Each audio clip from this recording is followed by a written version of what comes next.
And today let's talk about, oh, where did the nut, oh, it dropped. No. Let's talk about never having that nut down in the sawdust ever again. It's all about how you do it.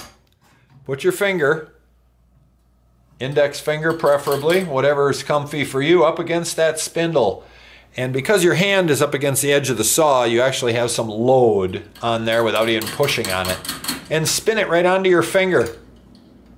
So it's literally onto the tip of your finger, and don't change the grip where your thumb is when you release. Just pull away.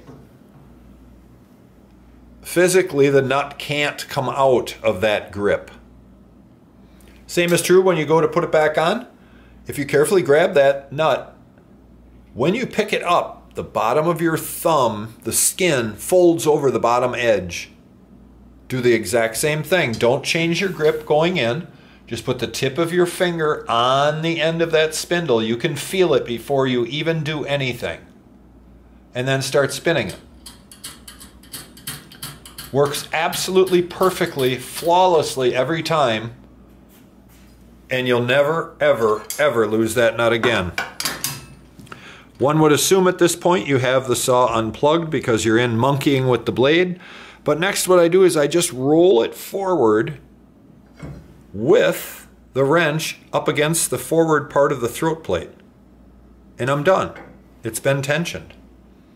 Always double check, you guys. If this is first for you, grab your other wrench in here and use your 2 wrenches and make sure that your tension is exactly tight compared to what you used to use. If you say to yourself, oh, that's a lot tighter than I'm used to, well, then you picked up on the back edge of the blade too much and pulled on it too hard.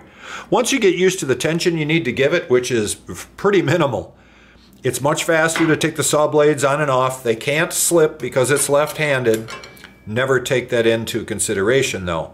Always have these tight enough, but there's no reason to over-tighten, is what I'm alluding to here.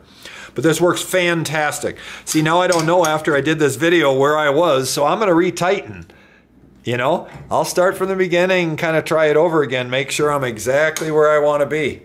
That's a dangerous game. If you ever have a question, did I tighten that and did I tighten it enough? Do it again. Do it 3 times if you have to. This is a safety you have to follow. These are dangerous, and especially dangerous if you don't use them right.